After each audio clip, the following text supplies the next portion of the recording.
Hi అండి అందరికీ. చూడండి, ఈ మునగ చెట్టుకి నీళ్లు పోస్తుంటే అక్కడ కొంచెం పగిలి కాలువలోకి వెళ్ళిపోతున్నాయి, నీళ్లు నిలవట్ల. అందుకని ఈ అబ్బాయి చెక్క పని అబ్బాయి, సిమెంట్ పని అస్సలు రాదు. ఒరే నువ్వు ఇక్కడికి కలిపి ఇవ్వు, నేను చేస్తానని చెప్పి చేస్తున్నారు ఇద్దరు కలిసి. అబ్బాయికి రాదు కదా, అందుకని చూడండి. ఎందుకు నువ్వు చేస్తున్నావు, ఇంకొకళ్ళు సర్లేమ్మో కొంచెం దానికి ఇంకొకళ్ళు ఏం పిలుస్తాము అని చెప్పి అంటున్నాడు. ఈ ఎండలకి చెట్టు ఎండిపోయిద్దేమో, అసలే నీళ్ళు నిలవట్లేదని ఈ ప్రయత్నం చేస్తున్నారు. చిన్న చిన్న రిపేర్లు అనుకోండి మా ఆయనే చేసుకుంటాడు.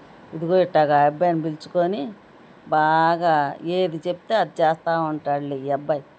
అందుకని ఈ అబ్బాయి తప్పితే ఇంకెవరిని పిలవడు. అరిచినా ఏమన్నాగా మెలకుండా ఉంటాడు. ఇట చేయి అట చేయి అని చెప్తుంటే చేస్తూ ఉంటాడు, చేత కాదు. అందుకని ఇద్దరు కలిసి చేసుకుంటున్నారు. చూశారుగా, హాల్లో ఏసీ అస్సలు పని చేయట్లా. అంటే పని చేస్తుంది కానీ వాటరు ఇటువైపు అటువైపు బొట్లు బొట్లు బొట్లు పడుతున్నాయి. ఇక ఏం చేయాలి, ఒక 5 నిమిషాలు వేసుకోగానే ఆపేయాల్సి వస్తుంది. ఇక తప్పదని నా పెద్ద కొడుకు వచ్చాడు, సండే సెలవని.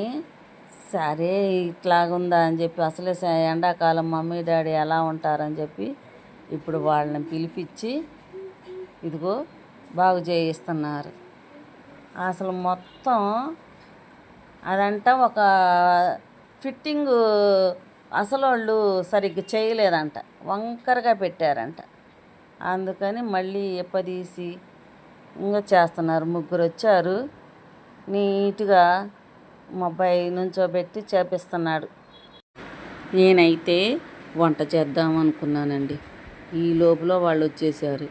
ఇంకేం చేయాలి, వంట చేయటం ఆపేసేసి వాళ్ళు వెళ్ళాక చేయొచ్చులే అని చెప్పి ఇక వీడియో తీస్తూ కూర్చున్నాను. మా అబ్బాయి అయితే అన్నీ నేను చక్కగా అబ్జర్వ్ చేస్తూ చూడండి, ఏ పాటుకు ఆ పాటు పీకుతుంటే నాకేమో భయం వేసిపోతుంది. ఏసీని కూడా ఈ లోపల ఈయన గారు ఆయన చక్కగా చెట్టు పని అంతా చూసుకొని ఇక లోపలికి వచ్చేసారు.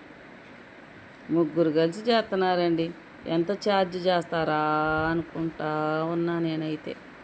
బల్లులు అయితే వస్తున్నాయండి, ఎక్కడి నుంచి వస్తున్నాయా, నెట్ కూడా ఉంది అనుకున్నాను. అదేనండి, ఏసీకి అటువైపున ధర్మాకోల్ పెట్టుంది చూసారా, వాళ్ళే పెట్టారు. ఇటు నుంచి వస్తున్నాయండి బల్లులు అని చూడండి. కానీ మొత్తానికి చాలా చాలా బాగా చేశారండి. అదుకో నాకైతే ఇదంతా ఓడబీకేస్తుంటే నల్లగా ఇప్పుడే నేను చూడటం, ఆ మిషన్ లోపల అన్నీ ఊడబీకేశారు. పీకేసి మళ్ళీ క్లీన్ చేస్తాను అని అన్న, దానికి ఒక ఛార్జ్ అంట. సరే చేయండి అని చెప్పాడు మా అబ్బాయి. ఇంకా సరేలే, అదిగోండి చూడండి ఎట్లా ఓడబీగుతుంటే, అమ్మ వీళ్ళు మళ్ళీ కరెక్ట్గా బిగిస్తారా లేదా అని చాలా ఇదిగా అనిపించింది. ఎన్ని సంవత్సరాలు అవుతుందండి ఏసీ కొని? 1.5 సంవత్సరంన్నరే. అప్పుడే ఇట్లా వాటర్ వస్తున్నాయి. ఏంటంటే వాళ్ళు సరిగ్గా బిగించలేదు. అవతల వైపు గాలి పంకా లాంటిది ఉంది చూడండి, ఫ్యాన్ లాగా, అది కూడా సరిగ్గా పెట్టలేదంట. వాళ్ళు ఇంక లోపలికి వెళ్ళి చూసి అన్నీ సరిచేసి మొత్తం బోల్ట్లతో సహా విప్పదీసి నీట్గా ఇదిగోండి లోపల ఎలా ఎలా ఉందని సిట్అవుట్ లోపల పెట్టారు. అది ఆ బాక్సు ఎక్కి చూస్తున్నారు. మొత్తానికి అదిగోండి ధర్మాకోల్ పెట్టారు, బల్లులు రాకుండా వాళ్ళే అంటించి పెట్టారు. లేకపోతే బల్లి పిల్లలు అవన్నీ వస్తున్నాయి, మాకు మీద ఏడపడతాయో అని భయం వేసిపోయింది అనుకోండి. మాకైతే నీట్గా అదంతా డస్ట్ ఉందండి, ఇదంతా క్లీన్ చేయాలి, దానికి ఒక ఛార్జ్ అయ్యిద్ది అని చెప్తున్నారు. మొత్తానికి మామూలుగా అవల. సరేలే, మరి ఎండాకాలం కదా, మనం ఏడ ఈ ఏసీ 5 నిమిషాలకే ఆగి వాటర్ పడతా ఉన్నాయి. అందుకని ముందు ఎక్కువగా ఉండేది మనం హాల్లోనే టీవీ చూసుకుంటూ ఉంటాం కదా. బెడ్రూమ్లో ఉంది కానీ అది వేసినా కానీ హాల్లోకి రావట్లా. అందుకని ఇది వేస్తుంటేనేమో వాటర్ కారిపోతున్నాయి. అందుకని ఇంకా తప్పదని చూడండి వాటర్ వేస్తున్నారు జగ్గుతో, కారుతుందా లేదా అని. చూడండి ఎంత నీట్గా కడుగుతున్నారు అనుకున్నావు. చాలా బాగా నీట్గా. దానికి కూడా ఒక ఛార్జ్ అనేసరికి ఇక్కడ చూసుకోండి ఒక తిరణాల్లాగా చేస్తున్నారు ఇల్లంతా. వాళ్ళు చెప్పిన రేటు ఒప్పుకున్నాం కదా, అందుకు నీట్గా ముగ్గురిని తీసుకొని వచ్చాడు.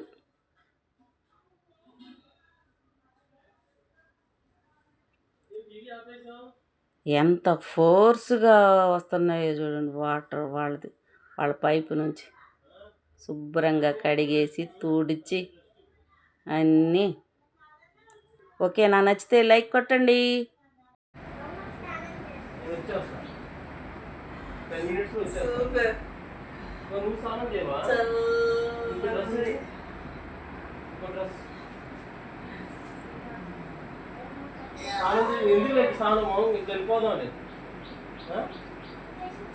ఇక అంత చండాలమైంది చూపి నన్ను కూడా.